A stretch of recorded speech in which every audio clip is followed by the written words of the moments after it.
There are a number of things that an Israeli executive who's moving to the United States needs to be aware of, and some of them are not so obvious. One area in particular is that of taxation. When an executive is living in Israel, there's one tax authority that taxes income, and that's really all that the individual needs to be concerned about. However, in the United States, there are both federal taxes and there are state taxes.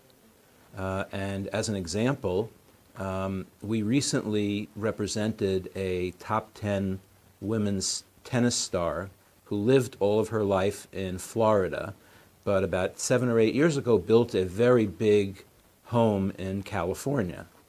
Well, the California Franchise Tax Board, which is the taxing authority for California, said, even though she was only in California maybe 6 or 7 weeks out of each year, we feel she's a resident of California, and therefore she needs to be taxed on her worldwide income. Now, since she gets money from endorsements that are very substantial, this would have meant an 8-figure tax, because California charges 13.3% tax and Florida charges no state tax.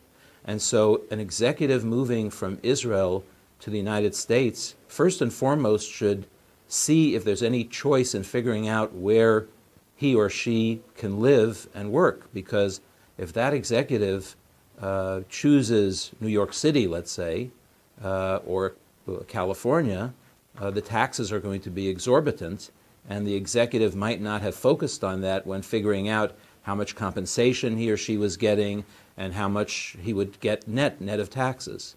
And so that, to me, that is probably the most important issue that executives often don't think about.